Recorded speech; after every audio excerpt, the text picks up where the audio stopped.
Today on CityCast Boise, you wouldn't know it from the issues Idaho legislatures prioritized this session, but our state has the worst funded schools in the country. Becca Saransky from the Idaho Statesman is here to give us the rundown on why our schools are falling apart, despite our state's huge surplus.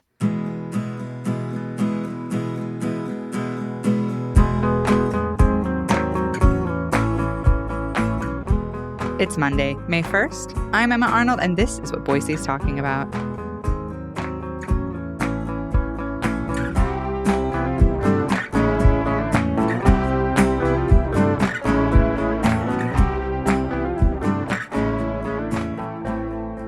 Hi, Becca. Welcome to CityCast Boise. Hi, thank you for having me. So take us to the town of Bonners Ferry in Boundary County, to Valley View Elementary in North Idaho, where your story was centered. What did you see and hear when you first visited the school? So when we first arrived at Valley View Elementary, it was a Monday afternoon. We were greeted by the head of maintenance there, who handed us this written document of 8 or 9 pages that listed all of the issues in the school. They included cracks in the wall, leaks coming through the ceiling, issues with bathrooms, safety issues, and he really walked us through and showed us what all of these issues look like. We saw kindergarten students who their building is across the street from the main campus, and the whole school is made up of 6 buildings, and they were having to walk back and forth across the street multiple times a day to get to breakfast and lunch or their elective classes like the library or gym. 8 or 9 pages that's so many issues. And I read in your story, like, they're having issues with their septic system, with their HVAC stuff. It's cold in the winter inside even, and hot in the summer. So like lots and lots of issues. And they have, like you said, like this very limited budget to try and build extra space for these extra kids. And this must play out on a daily basis for these kids. Yeah. When we were there, it was cold, and we saw a lot of kids who kept their jackets on and their snow pants on during the day. We heard from teachers who said the heating is just, inefficient and it's inconsistent. So sometimes they have to either run it at full blast because the walls aren't insulated at all. And in the minute they turn it off, it gets, immediately really cold again. So I think it's pretty difficult for them. And it's the same we heard in the summer, where it just gets up to, 85 degrees in the classroom by 10 a.m. 85. I can't imagine trying to teach a classroom full of 80 kids in 85 degrees, that are just sweating and fanning themselves and trying to just survive that. Seems like a very harsh learning condition. Yeah. And that's what we heard from teachers too. It's just kind of a struggle to get kids to pay attention when they're just really uncomfortable. So there are these 2 years that were very important in the story of schools falling apart, 1993 and 2005. Tell me what happened in both of those years and how they connect to now. Yeah, so 1993 was the last year that a statewide school facilities assessment was done. They went into every school building and assessed its condition. Then the last time that was followed up upon was in 1999, when officials looked at the 71 buildings that were in the worst condition, and they found that the 53 that were still being used were even worse condition in 1999. And then in 2005, the Supreme Court had essentially ruled that the legislature needed to do something to adequately fund school facilities. They said the current system was not constitutional, but they basically left it up to lawmakers. They said they couldn't prescribe specific solutions, and it was lawmakers' responsibility to act. And did they act? Did they do something? Like what ended up happening? So lawmakers did make some changes, over the course of the past few decades. They, created this program where if school districts had, some kind of safety hazard, they could apply for a state loan. And that would essentially require the district to run another bond. And then if that failed, the state could impose a tax on the taxpayers.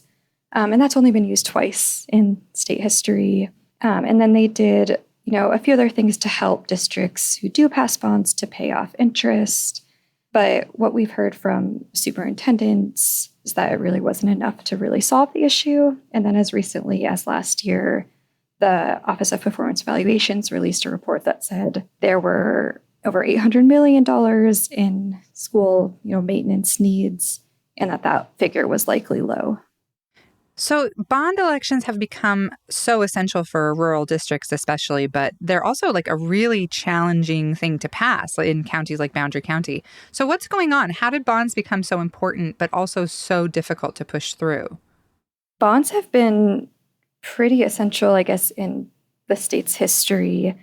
In Idaho, the state requires that 2/3 of voters approve a bond for it to pass. And I think, the reason it was put into the Constitution and the reason that lawmakers defend it today is that it's a protection for the property taxpayer, that districts need to get support from, 66.67% of voters in order to tax property taxpayers. And in Boundary County, the first bond they ran, it received a majority, 54%. In most states across the country, they only need that simple majority, 50%, to pass a bond. Yeah, that sounds like it would be very difficult, especially, in a state right now, like where we're having a hard time agreeing on just about anything. So, but Idaho really does have the worst funded schools in the country. But here in Boise, we're not really feeling that as much because we have a well-funded public school district, at least compared to what's going on in Boundary County. Do the folks in that district, do they feel like the rest of the state has sort of forgotten them? Yeah, I think that's definitely an issue in, having some inequity between districts. Boise has a lot more taxpayers, and, each individual person doesn't bear as much of a burden as they would in Boundary County.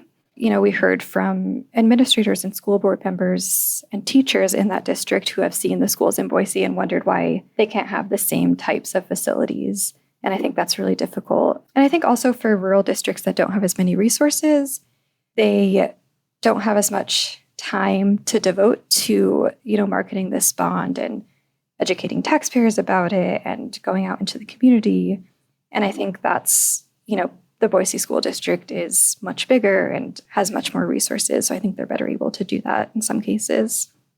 Yeah, I was wondering that, like, is this story in Boundary County like a story about the people, a community divided, among themselves, that some really want this funding and others don't see it, public education, as a priority? Yeah, I think that's very accurate. And I think that the school board members and members of the administration did work really hard to try and get people to visit Valley View Elementary, to give them tours, to talk about why they felt they needed a new school.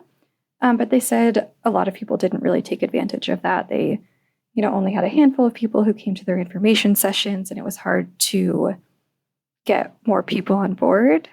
And then, I think there's part of their community is older and might not have kids in school. So they might not feel like it's their responsibility, or taxpayers feel like they can't afford this with inflation and, struggling with other costs. And then there's, a community that homeschools, or, a separate community that doesn't use the public schools. So I think people have a lot of different reasons for not supporting the bond. But I think it's really difficult in that community to get, that 2/3 supermajority.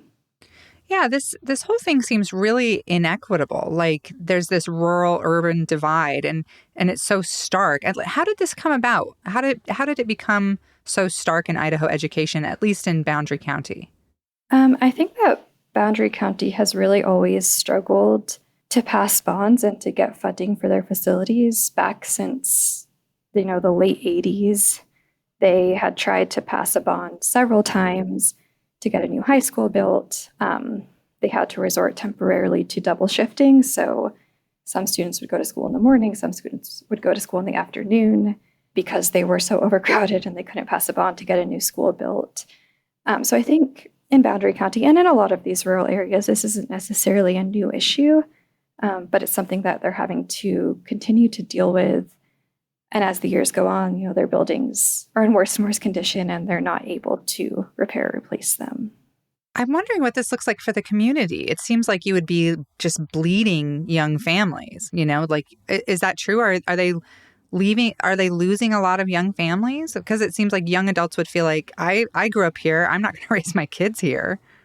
Yeah, I think it's a combination. I think a lot of people feel, really close to the community. They love Bonners Ferry in Boundary County, and they want to make it better. They don't want to leave. And then I think there are also some people who, especially kids who are growing up now who say, I don't want to live here because of what's going on. A lot of the teachers that we talked to said, they want to stay. They want to keep fighting for their schools. What's the overall feeling like at this school? I would imagine it kind of maybe feels a little hopeless. Yeah, I think there's a lot of hopelessness. There's a lot of feeling just left behind. A lot of teachers, I think, feel, sad for their students. They really do the best they can. They decorate the walls. We sat in on a few classrooms where they are trying to make learning fun. They play games and have hopscotch in their rooms. But I think that they and the school board and administrators kind of feel hopeless about what's happening at Valley View and how this will and is impacting students. So what's next for your reporting on this story? Are there more schools that tell a similar tale of neglect and needing funds like this? Yes. So I've talked to a bunch of superintendents around the state, and a lot of them have identified, a pretty similar tale where they have varying issues with their schools, whether that's the bathrooms or I think a lot of them have identified accessibility issues or, insulation, no AC. So for our reporting, we want to hear more from communities across the state. So we've put out kind of a call out where we're asking people across the state, teachers, students, community members, anyone who has experience with the schools, to fill it out and tell us about the conditions in their schools and how it's impacting them. Well, we'll include a link to that call out in our show notes so that people can get you some answers. And we are really interested to see where this story goes. As a mom with 3 kids in the Idaho school system, really, really appreciate you doing such a deep dive on all of this. Yeah, thank you so much for having me.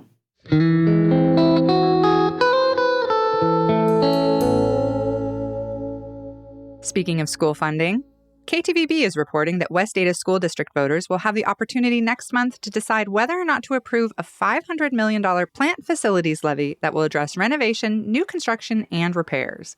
Be sure to make your plan to vote on Tuesday, May 16th.